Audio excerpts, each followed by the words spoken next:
अब सीधा आपको पंचकुला लेकर चलते हैं और सुशासन दिवस के मौके पर मुख्यमंत्री मनोहर लाल पहुंचे हुए, क्या कुछ कह रहे हैं सुनते हैं।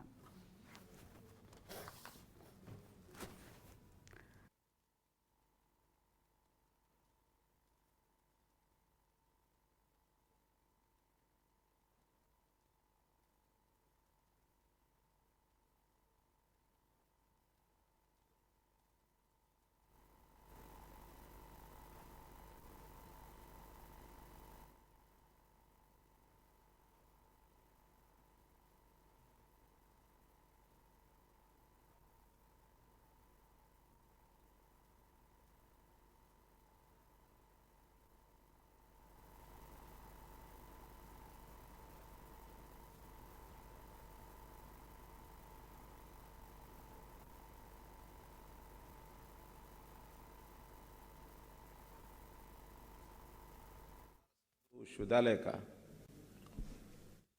उस समय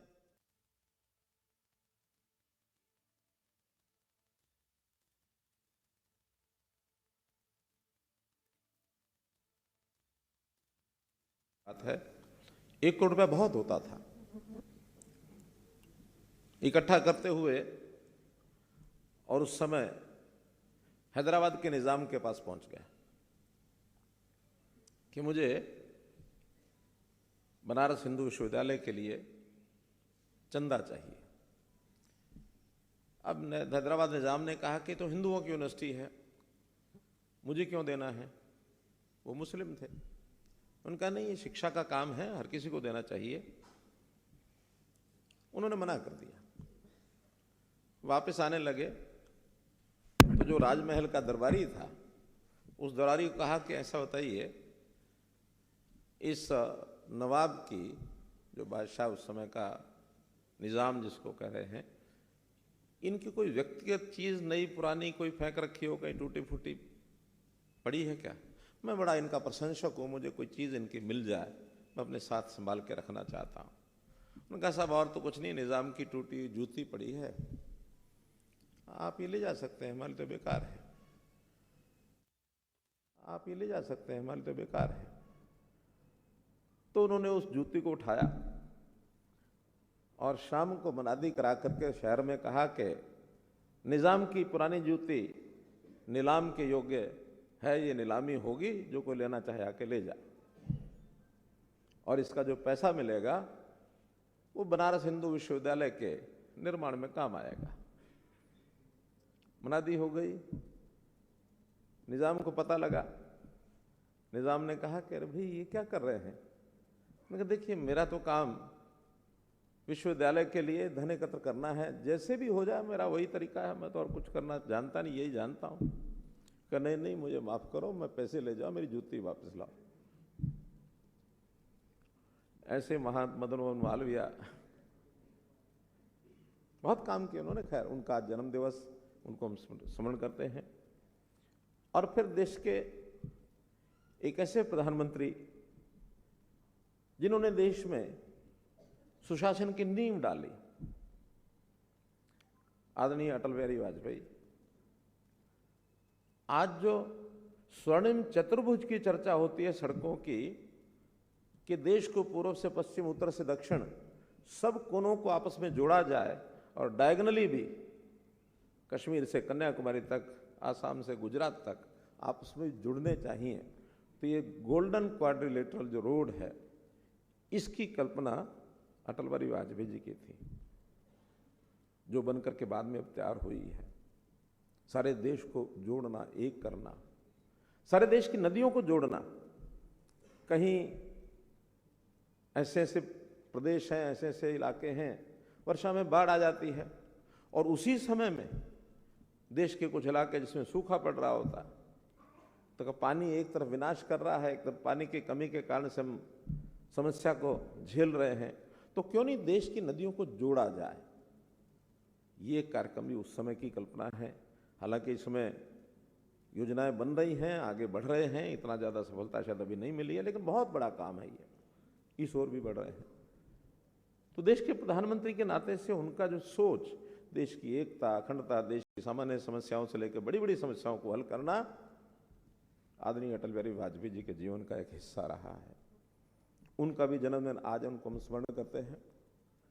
और फिर देश के वर्तमान प्रधानमंत्री श्री नरेंद्र मोदी जी ने इस दिन को सुशासन का नाम देकर और सुशासन दिवस के रूप में इसको मनाया जाए, ये बहुत बड़ी पहल की। हमने भी जब सबसे पहला सुशासन दिवस मनाया था, यही पंचकुला में मनाया था, उस समय तो लगता था लोगों को कि एक जैसे बाकी कार्यक्रम होते हैं, कार्य दिवस के नाम से उसको स्मरण कर लिया, याद कर लिया, कुछ होना आना जाना तो है नहीं। और उस पहले दिवस के समय पर बहुत सी शंकाएं थी, लेकिन कम से कम एक इच्छा शक्ति के रूप में हमने उसको शुरू करवाया था, किया था। उसके लिए मन में एक धैर्य भी रखा था कि एकदम एक दिन होने वाला नहीं है, ये बहुत सहज होगा। जिस सीएम विंडो का उस दिन हमने लॉन्चिंग की थी, उस सीएम विंडो पर इस समय तक लगभग 11 लाख, 11.5 लाख ऐसी एप्लीकेशन आई हैं। अब ये 11.5 लाख लोगों की एप्लीकेशन उनके घर बैठे या उनके जिला के अंदर, ब्लॉक के अंदर, एसडीएम हेडक्वार्टर पर हमने वहां से ले ली, हमारे पास आ गई। अगर ये नहीं होती तो ये सारे 11.5 लाख लोग चल करके हमारे कार्यालयों में आ रहे होते। वो मुख्यमंत्री के कार्यालय में आते, वो चीफ सेक्रेटरी के कार्यालय में आते, वो हमारे मंत्रियों के कार्यालय में आते, हमारे विधायकों के घरों पर जाते, हमारे सांसदों के यहाँ भी पहुँचते। केंद्र की समस्याओं को लेकर भी बहुत सी आज बातें उन्होंने लिखी हैं, हम उनको फॉरवर्ड करते हैं। यहाँ आकर के कई दिन रुकते, उनका खर्चा होता, समय बर्बाद होता, मानसिक तनाव अलग होता।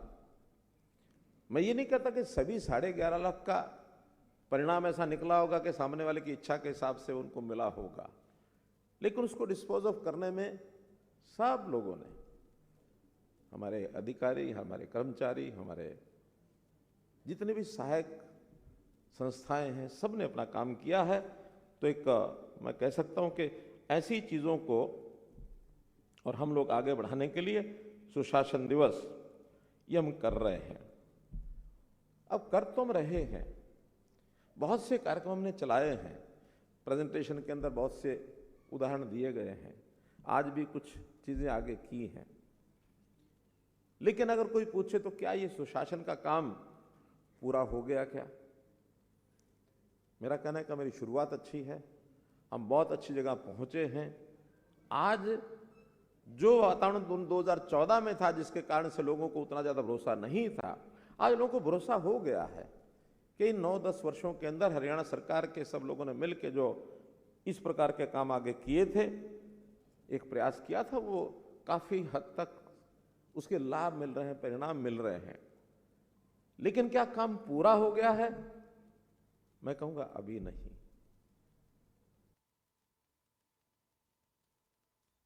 कोई कहेगा कब तक पूरा होगा?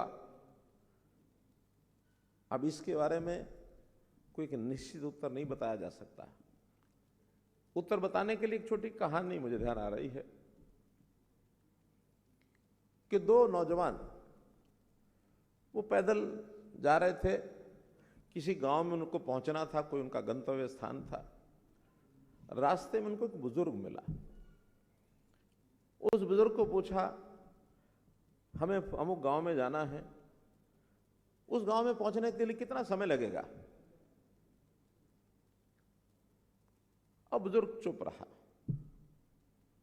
नौजवान सोच रहे थे कि उत्तर मिलेगा। कुछ मिनटों के बाद फिर से पूछा, कुछ क्षणों के बाद नौजवानों ने कि बाबा, हमें उस गांव में जाना है, कितना समय मिलेगा? तो फिर भी चुप रहा। उन्होंने सोचा कि इस बाबा को ऊंचा सुनता होगा, हमारी बात को समझ नहीं पा रहा। उन्होंने जोर से बोला कि बाबा, उस गांव में जाने में कितना समय लगेगा? फिर भी नहीं बोला।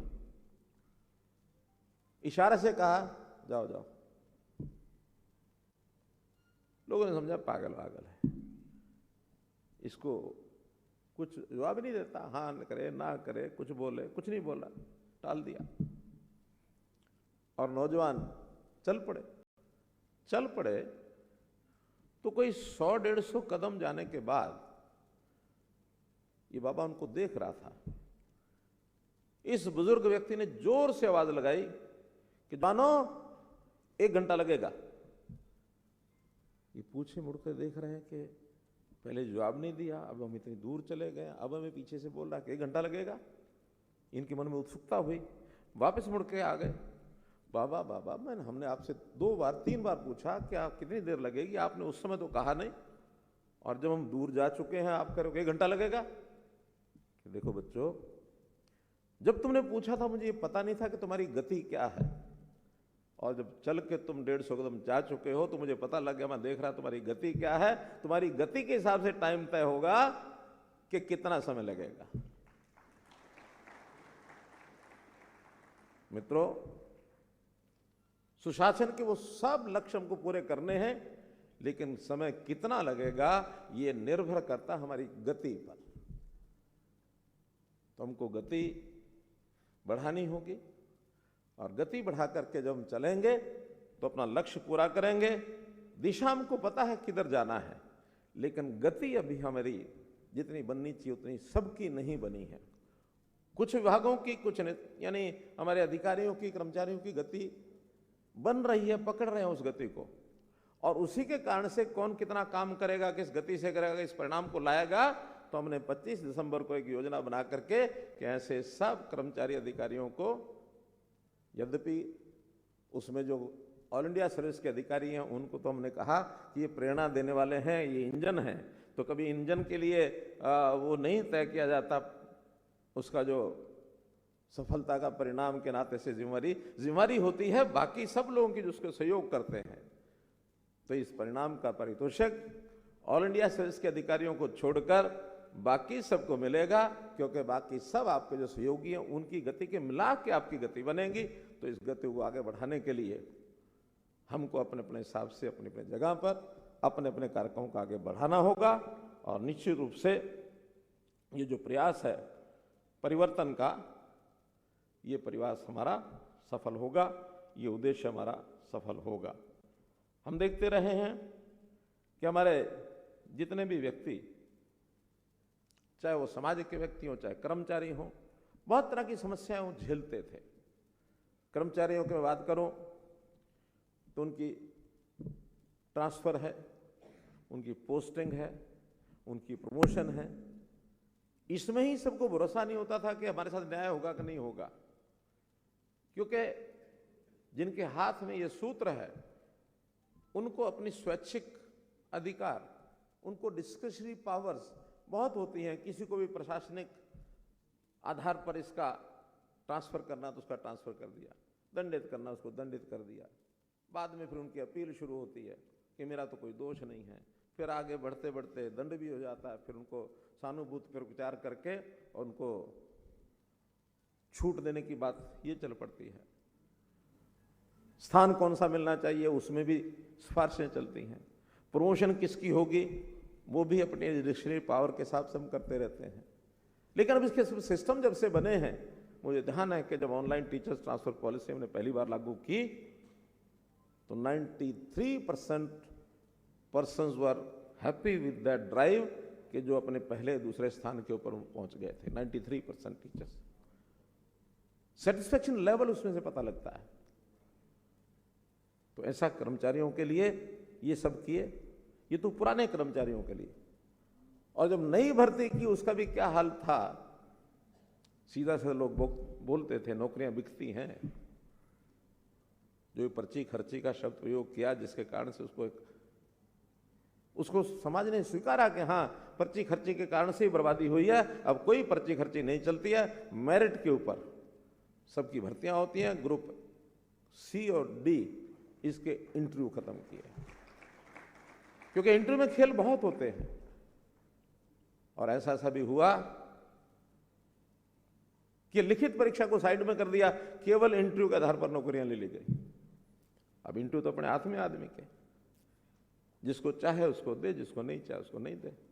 लिखित में सामने वाले की कुछ योग्यता, ऐसा नियम बनाया गया है जिसके अंदर उसको एलिजिबिलिटी अलग अलग कर दी कि उसमें लिखित में भी उसको इतने मार्क्स लेने पड़ेंगे और इंटरव्यू में भी इतने मार्क्स लेने पड़ेंगे। अरे भाई अगर दोनों को मिला दोगे, लिखित तो उसके हाथ में, इंटरव्यू तो उसके हाथ में है नहीं, इंटरव्यू तो जिसने लगाना उसके हाथ में है।